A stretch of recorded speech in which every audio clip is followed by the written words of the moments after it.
Welcome to my channel Car Auto, ladies and gentlemen. The Ford Puma is a well-known name in Ford's lineup, but in 1960, there was no vehicle under this name. The Puma badge first appeared in the late 1990s as a compact sports coupe based on the Ford Fiesta platform. Later, Ford revived the name in 2019, transforming it into a small crossover SUV. However, if we look back to Ford's history in the 1960s, we find that the company was heavily involved in producing iconic performance cars, family sedans, and high-powered racing machines that set the foundation for what would later influence models like the Puma.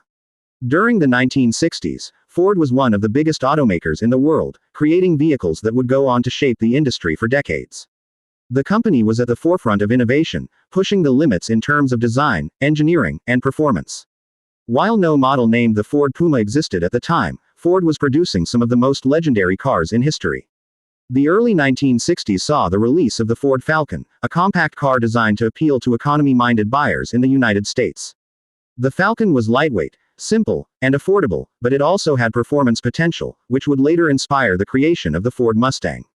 The Mustang was introduced in 1964 and quickly became one of the most successful cars of all time. It offered a sporty yet affordable option for drivers who wanted a stylish, fun-to-drive coupe or convertible. The Mustang's lightweight nature, combined with powerful V8 engine options, made it an instant hit. This was Ford's first major step into the world of performance coupes, setting the stage for models like the Puma decades later. The 1960s also saw the rise of the Ford GT40, a race car developed to compete with Ferrari at Le Mans.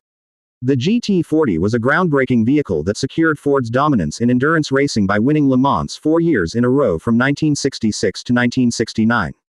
This success cemented Ford's reputation for building high-performance vehicles and proved that American engineering could stand against European competitors. In Europe, Ford was developing its own range of performance-oriented vehicles. One of the most notable was the Ford Cortina, a family car that also had high-performance versions. The Cortina Lotus, developed in partnership with Lotus, was a lightweight, race-bred sedan that competed in touring car championships. This philosophy of taking a practical car and adding sporty elements is something Ford continued with the later Puma models. The Ford Capri, introduced in 1969, was another example of Ford's focus on sporty, driver-focused coupes. The Capri was essentially Europe's version of the Mustang, offering stylish looks, a range of engines, and an engaging driving experience. The Capri was an affordable way for drivers to enjoy a performance car without breaking the bank, much like what the original Puma aimed to do in the late 1990s. By the late 1960s, Ford had firmly established itself as a brand that could cater to multiple markets. In the US, it was producing muscle cars like the Mustang and high-performance racing machines like the GT40. In Europe, Ford was balancing practicality with fun by offering cars like the Cortina and Capri.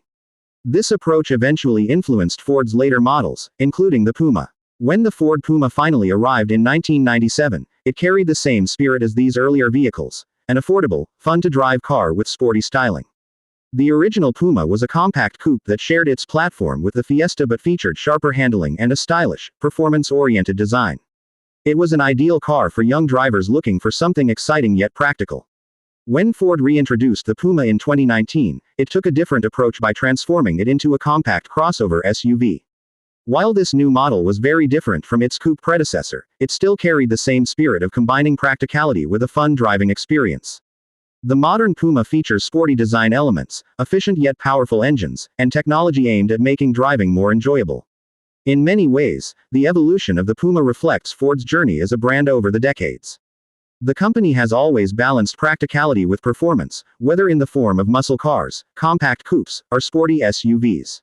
Even though the Ford Puma did not exist in 1960, the legacy of Ford's performance cars from that era has had a lasting impact.